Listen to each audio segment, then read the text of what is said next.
Good morning, students. My name is Tarun Sharma from विश्वास school. तो जैसे कि आपको पता ही है कि हमारी ऑनलाइन क्लासेस चल रही हैं म्यूजिक की। तो इन ऑनलाइन क्लासेस के अंदर आज हम एक टॉपिक करने जा रहे हैं, कर्ण। तो कर्ण के बारे में आज हम जानेंगे कि कर्ण क्या होता है।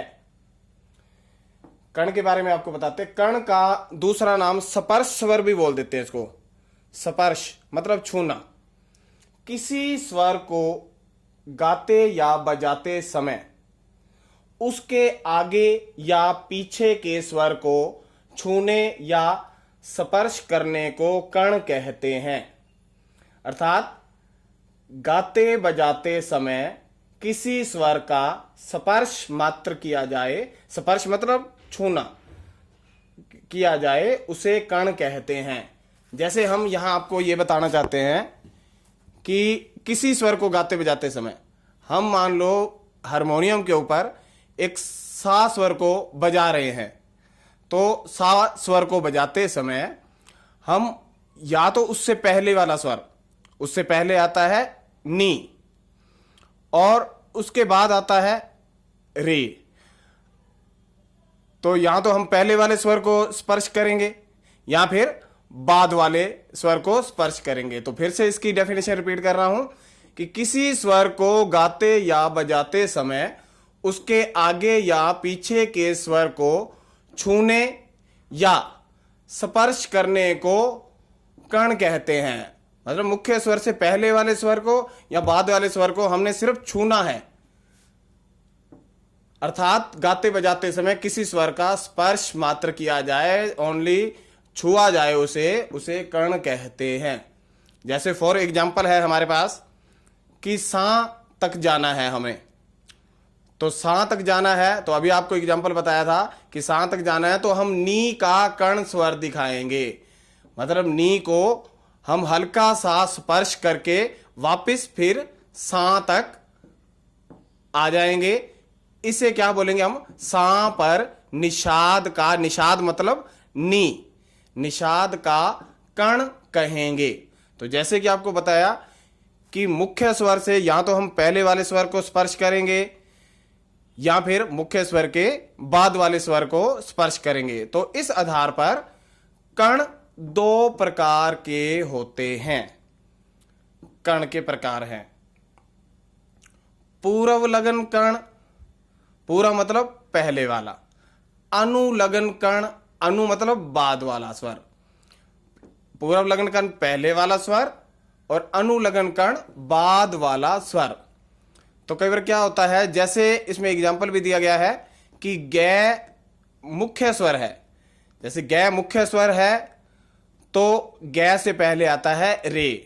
पूर्व लगन कर्ण में हम गे से पहले रे, तो रे का कर्ण देना है। मतलब रे को हल्का सा स्पर्श करेंगे या छुएंगे और वापस गा पर पहुंच जाएंगे, क्योंकि गा मुख्य स्वर है। उसके बाद है अनुलग्न कर्ण। अनुलग्न कर्ण मतलब बाद वाला स्वर।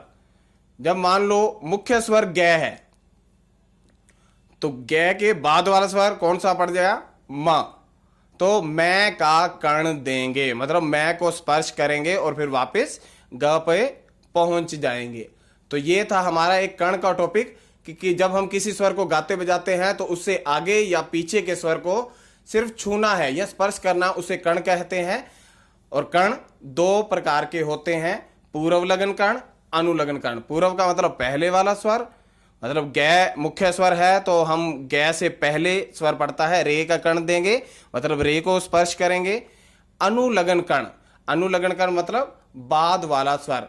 मान लो गे मुख्य स्वर है तो गे के बाद म, तो हम मैं का कर्ण देंगे। आगे हम करेंगे खटका और मुर्की। खटका और मुर्की क्या होता है? सबसे पहले हम मुर्की के बारे में पढ़ेंगे कि द्रुत गीत में तीन स्वरों को एक अर्धगोलाई बनाने को मुर्की कहते हैं। मतलब अर्धगोलाई मतलब तीन स्वरों की एक अर्धगोलाई, उसे हम मुर्की बोल देते हैं। तो आधुनिक मान लो जैसे 3 स्वर हैं, सा, रे और गा। 3 स्वरों को मिलाने से जब हम इसकी अर्धगोलाई बना देते हैं 3 स्वरों की, तो उसे हम मुर्की कहते हैं। आधुनिक समय में गायक और वादक, गायक मतलब गाने वाले और वादक मतलब बजाने वाले, मुर्की का प्रयोग अत्यधिक रूप से करते हैं। और जो संगीतकार हैं, जो सिखाने वाले हैं, वो भी अपने शिष्यों को मुर्की लगाने के ढंग से भली भांति अवगत कराते हैं। और मुर्की का प्रयोग जो है वो गायन में मतलब गाना बजाने में, और वादन, वादन मतलब बजाने में, गायन वादन मतलब गाने में और बजाने में इसका प्रयोग किया जाता है।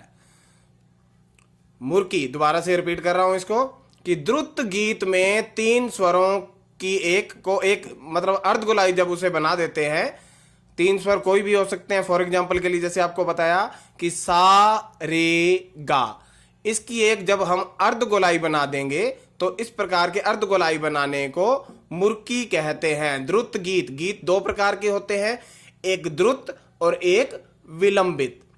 आधुनिक समय में गायक और वादक, गायक मतलब गाने वाला और वादक, वादक मतलब बजाने वाला, ये मुर्की का प्रयोग अत्यधिक रूप से करते हैं।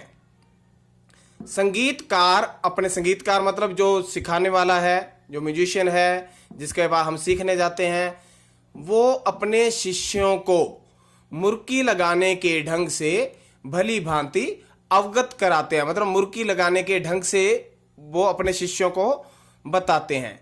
और मुर्की का प्रयोग गायन और वादन मतलब गाने में, और वादन मतलब बजाने में होता है। आगे हमने ये मुर्की की, मुर्की के बाद हम करेंगे खटका। खटका, जैसे हमने मुर्की में बताया कि 3 स्वरों की एक अर्धगोलाई होती है, और खटका में क्या होता है, इसमें वृत्ति, वृत्ति मतलब गोलाकार, उसमें अर्धगोलाकार है, इसमें गोलाकार हो जाता है पूरा। तो इसमें गोलाकार बनाते हुए 4 स्वरों के समूह को, उसमें 3 स्वरों का समूह था मुर्की में, और खटका में 4 स्वरों का समूह होता है। तो इसमें गोलाकार बनाते हुए 4 स्वरों के समूह को खटका कहते हैं। और इसका प्रयोग केवल वादन में होता है। जैसे मुर्की का प्रयोग आपको बताया कि गायन और वादन दोनों में होता है, लेकिन खटका का प्रयोग केवल वादन में किया जाता है। और इसको कोष्ठक में लिखा जाता है, मतलब जिसको आप ब्रैकेट बोल देते हैं, इसको कोष्ठक में लिखा जाता है। जैसे हमने ब्रैकेट में लिखा, कोष्ठक में लिखा प, तो प से 4 स्वरों का समूह बन जाएगा प ध म प, ये ही माना जाएगा। तो ये हमारा एक टॉपिक था, खटका और मुर्की। तो आज के लिए हम इतना ही करेंगे। Thank you.